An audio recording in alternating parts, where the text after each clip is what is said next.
Benvenuti nel mio canale. Oggi parleremo di diverse novità. Prima di iniziare, non dimenticare di iscriverti al canale e di mettere mi piace al video per ricevere tutte le novità.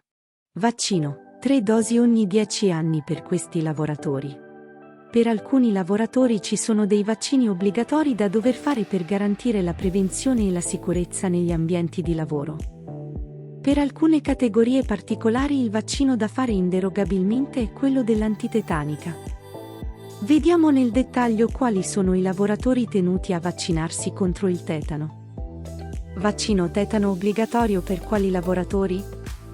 Il tetano è una malattia infettiva acuta non contagiosa causata da un batterio che si trova soprattutto nel terriccio, nel letame, nell'asfalto e nel tratto digerente di alcuni animali, soprattutto equini e ovini.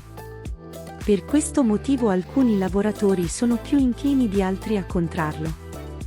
L'articolo 1 della legge del 5 marzo 1963 numero 292 disciplina quali sono i lavoratori esposti ai rischi dell'infezione tetanica e quindi obbligati a vaccinarsi.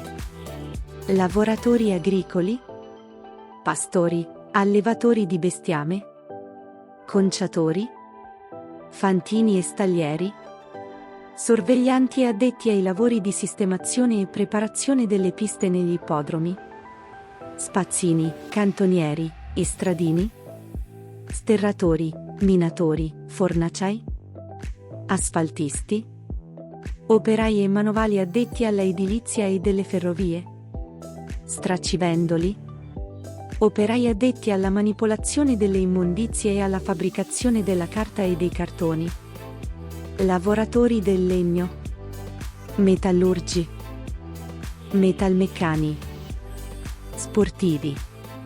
Come scritto nel decreto, il Ministro per la Sanità è autorizzato a estendere l'obbligo della vaccinazione antitetanica ad altre categorie di lavoratori, tramite un proprio decreto, dopo aver sentito il Consiglio Superiore di Sanità. Nei soggetti appartenenti alle categorie di lavoratori elencati, la vaccinazione e la rivaccinazione antitetanica è a carico dell'azienda ed è eseguita a cura degli enti tenuti per legge alle prestazioni sanitarie. Le dosi da fare in un anno sono 3, la seconda dopo 6 a 8 settimane, la terza dopo 6 mesi, con richiami decennali.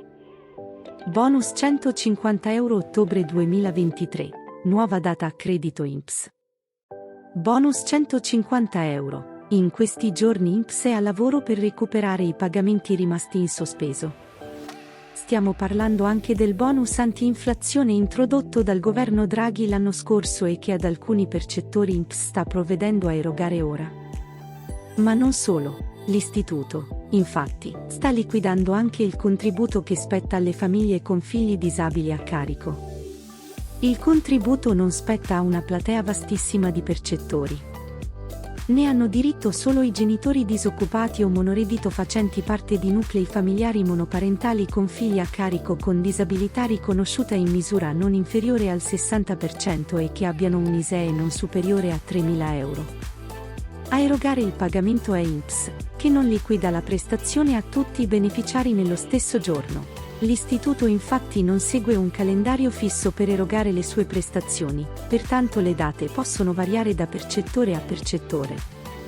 Tutto dipende, infatti, da quando è stata presentata la domanda. Il prossimo appuntamento è fissato per martedì 10 ottobre, come si vede nel fascicolo previdenziale qui sotto. Bonus figli disabili ottobre 2023. In questo caso, l'importo è pari a 150 euro perché il figlio a carico con disabilità al 60% è solo uno. Sale a 300 euro se i figli con queste caratteristiche sono 2 e a 500 euro se sono almeno 3. Altre disposizioni di pagamento comunque sono programmate per i prossimi giorni. Gli accrediti proseguono a rilento perché INPS sta ponderando le risorse che iniziano a scarseggiare. Quindi è logico pensare che a breve sui fascicoli previdenziali compariranno altre date utili al pagamento del bonus 150 euro per i figli disabili. Sciopero trasporti 9 ottobre 2023. Orari e conferme. Sciopero nazionale trasporti 9 ottobre 2023. È confermata la protesta sindacale rinviata dopo la precettazione voluta dal ministro dei trasporti Matteo Salvini a fine settembre. Lo sciopero dei mezzi, infatti, era stato proclamato per il 29 settembre. Il ministro decise il suo dimezzamento orario e il sindacato USB spostò tutto a ottobre. Lo sciopero di tram, bus, metro si farà in tutta Italia. Lo sciopero avrà una durata di 24 ore e durerà dalle ore 8:30 alle ore 17 e dalle ore 20 a fine servizio.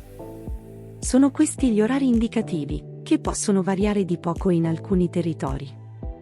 Durante le 24 ore di sciopero il servizio sarà garantito esclusivamente durante le fasce di garanzia, da inizio del servizio diurno alle ore 8:29 e dalle ore 17:01 alle ore 19:59.